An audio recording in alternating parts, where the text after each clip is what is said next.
Hello and welcome back to another Sky Fantasy Football Game Week preview. We're now looking ahead to Game Week 37, which means we are approaching the end of the season very fast. There's only, 4 game weeks to go? 37, 38, 39, 40, 41, 5 game weeks to go, and then we are all done, which means I've only got 5 game weeks to gain about 1,500 places and hopefully make it into the top 1,000 by the end of the season after a very poor season from my end anyway. But you can see that we are approaching the end of the season as we look at the average remaining transfers. Everyone now below 10 in terms of transfers remaining. Not really too much changed. Obviously, it is Thursday that this video is going out, so this is based on Fridays. There's probably going to be a dramatic change on the average remaining transfers tomorrow, as most people have used about 4 or 5 transfers. But we'll see, because obviously those people that are using transfers are probably making their way into these ranks, so they might not actually change too much, as everyone who doesn't really have transfers left that are in these positions will be dropping ranks and probably won't be in and about these leaderboards, so we will see. But there is a lot to go on with this video. We do have the fixtures up until the end of the season announced now, which I do want to have a look over, and obviously there's like 5 game days as well that we have to look at as well, so I'm not going to go over this too much. Let's jump straight into the rest of the video. So the popular transfers in and out then. Again, like I said, I'm not really going to go over this too much. Feel free to pause the video if you want to have a more in-depth look at it. But Saka tops it with Palmer in second. Palmer obviously picking up a massive, I think 29 points. I want to say it was 29 points against Everton. I think he's like 100% owned now in the top 1,000. So really doesn't matter what kind of points Palmer gets, because everyone's getting the same thing anyway. Watkins a popular one in, Raya and Salah. Transfers out, Bowen is the highest this week at 3.11%. Son in second, Foden third, Douglas Luiz and Romero in fifth. So again, I think with obviously last week we were looking at the 3 for zeros with Arsenal and Man City. I was expecting to see more City, with Spurs and City. I was expecting to see more people take out the likes of Haaland and Rodri and stuff just for the 3 for zeros. But I guess it might be a showing that people don't actually have that many transfers, and a lot of people are keeping Haaland and Rodri, etc. Through these next few fixtures, because they don't really have the transfers to make those kind of moves. Alrighty, so jumping into our captains for this week, we're starting off with Saturday. Again, I think this week you're kind of looking more at your Arsenal players for your captaincies. There is a shout for Ivan Toney, who does have a little bit more of a chance of scoring. I think it's maybe like 42, maybe 44% of scoring over Saka. But again, I think Saka is obviously the way more owned player. I don't think too many people have Toney right now. Looking at these guys, I do think it's one where you could possibly look at going for Saliba. Obviously a 48% chance of a clean sheet in there. I have added in, I think this is the first time I've had a centre back in here for the captains, so there's no point in putting like the chances conceded and goal scorer odds and stuff. So I have went for the centre back passing in the last 5 games against Wolves. So they've had 2 home games, they've had 2 away games. You can see that in the top right hand corner. At home, the 2 centre backs against Wolves, so the 2 West Ham centre-backs, while Wolves were at home, have had 48 and 52 passes, and then against Fulham it was 88 and 62 passes. And then you can see with the away games that basically when Wolves have played away from home, Forest at home picked up 42 and 51 from the centre-backs, Burnley 53, 55, and then Villa 66 and 57. So I think based on how well Saliba normally does with the passing, there's a very good chance that Saliba picks up pass tiers against Wolves. So another reason why he could be a pretty decent captaincy. You're probably guaranteed about 5 points from him. And again, higher chance of Saliba keeping a clean sheet. Again, if you've got Gabriel, you could maybe go for him instead. The only thing is with Wolves is they're not really up there in terms of like goals conceded from set pieces, so chances of Saliba and Gabriel scoring isn't really going to be that high, so I don't think there's too much of a difference. Saliba obviously picks up more passing, so I think I'd lean towards Saliba there. Higher chance of Saliba keeping a clean sheet than there is of Saka scoring. Obviously Saka's been coming off as a sub a few times recently, looking to be injured, so another reason why you might not want to go in that direction. I think if you want to go for an attacker, Ivan Toney's probably the best one. For me, I actually think Saliba is probably the best captaincy choice here. You can see with the expected goals, so expected goals conceded, Wolves are sitting about mid-table, 8th, and then expected goals, they're 15th, so they're really not that high on the XG table, and obviously Arsenal are I believe still the best defence in the league this season. So for me, I think Saliba is a very good pick for Saturday. Next up on Sunday, we are looking at Watkins and Salah. Again, don't really think there's too many other guys who I would be considering outside of this. Watkins, obviously you can see with the top left, Bournemouth don't really have a distinguished weak point in terms of their defence, so it's kind of conceding chances all over the place. Looking at the chances conceded for Fulham, it really doesn't favour Salah at all, really, with only 94 chances down the right hand side. So really you're looking off the chances conceded, Nunez is probably one of the best options. You can see with the chance of a goal though, Salah is still up there at 51%. And in terms of defence, Bournemouth have a better defence than Fulham do this season, with 12th on the expected goals conceded compared to Fulham, who are 6th. So I think even with the chances conceded here, not really favouring Salah. He is a tiny bit higher than Watkins. Obviously, a lot more people are going to own Salah than Watkins. I think most of us have probably took Watkins out at this point. So I think you're more than okay to go with Salah on Sunday. Then we have our first single game day of the game week, and it's Arsenal versus Chelsea. We've got the London derby, and really we're looking at Saka or Palmer here for the captaincies. So again, looking at the chances conceded, it really is favouring Saka here. Obviously Arsenal, again, best defence in the league, playing at home against Chelsea. And obviously Chelsea look quite weak down their left hand side, so it can favour Saka quite a bit. Both on penalties, so there's no differentiating there. Saka with a much higher chance of scoring as well, with 40% compared to Palmer's 28%. But then you look at Palmer's last 5 games in terms of points: 29, 5, 23, 17 and 13. It's very difficult not to think Palmer's the better captaincy here. Obviously Chelsea are pretty decent in terms of expected goals conceded. Other than Liverpool, City and Arsenal, it is Chelsea there in terms of the best defence in the league. So even though the stats are favouring Saka, I think I'd actually maybe prefer Palmer here. If anyone, I think is going to be scoring for Chelsea. Obviously it's a derby, all stats I feel go out the window most of the time, and if anyone's going to be scoring for Chelsea, it's going to be Cole Palmer. Obviously I was saying before, with Saka getting subbed off quite regularly, and you can see by his points 2, 4, 0, 8 and 2, he's not really been great recently. So if you do prefer the stats and you are stats driven in terms of the way you play the game, Saka's probably going to be the better option. I might personally go for Palmer. I feel like he'd be more differential than Saka. I feel like he'd be less captain. So obviously me trying to push for my rank, I might end up going for Palmer on that day. On Wednesday we have 4 games, and I think it's between Højlund and Salah. Personally, I would have liked to have Bruno Fernandes in here, but he was way less in terms of chances of a goal. Højlund was 51% and Bruno was literally 5th on the Man United list in terms of scoring chances. But I honestly think with Bruno's recent form, he is, based on vibes, probably a better captain than Højlund is. But again, we do like to base these on stats, so Højlund is in here. Again, playing Sheffield United, the second worst defence in the league this season.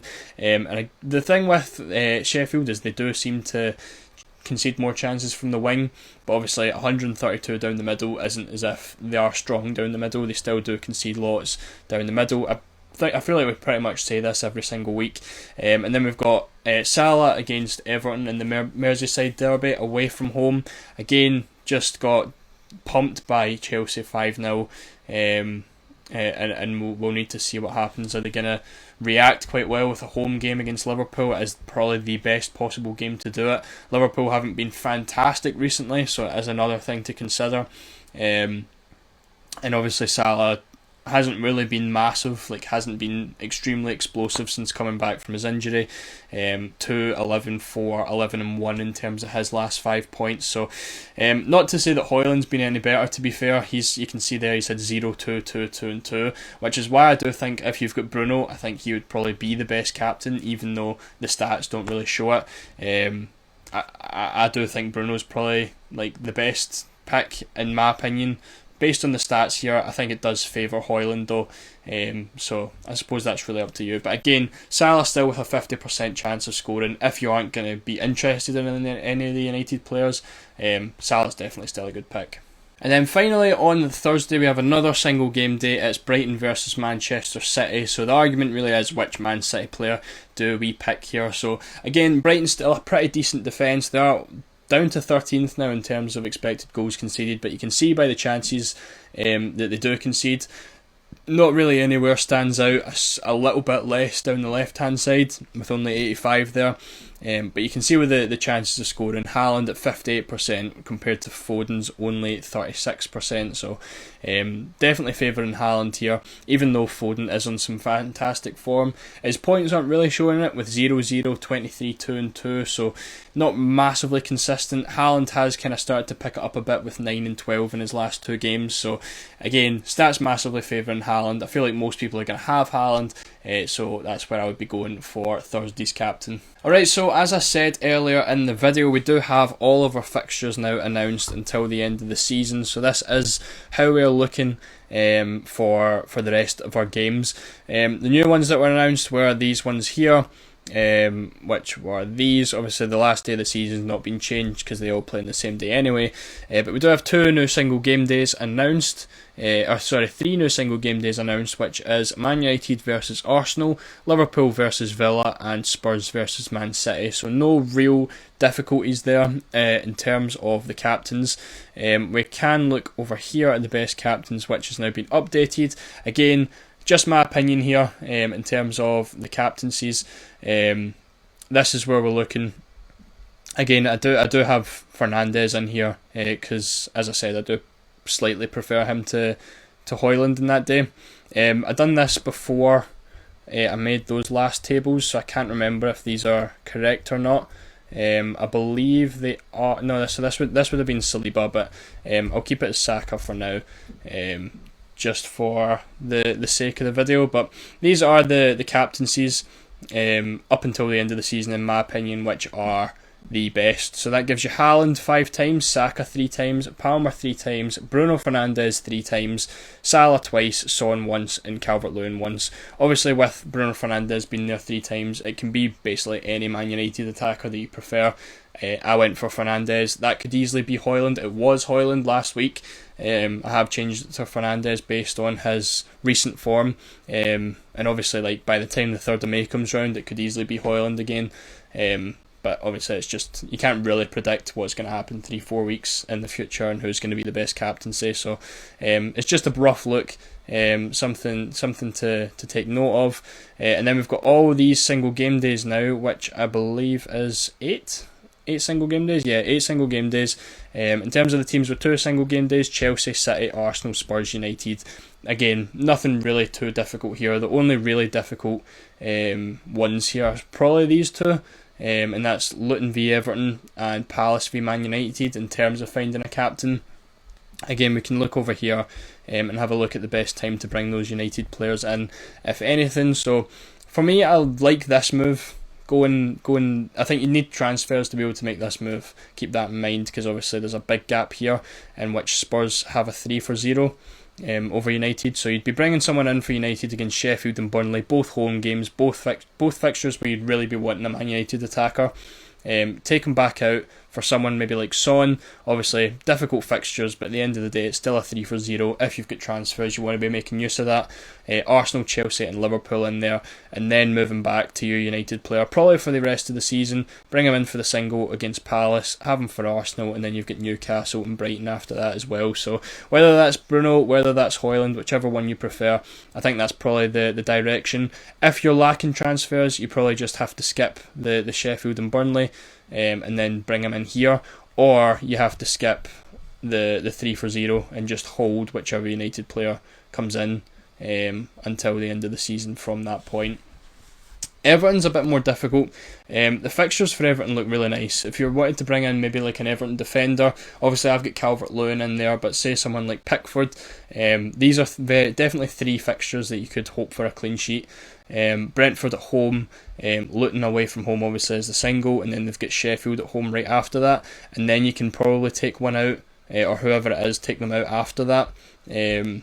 Miss out on Everton playing Arsenal, and then maybe get 2 fixtures out of somewhere or someone somewhere else, or even 3 if you want to go for a Man United player, is probably the best option there.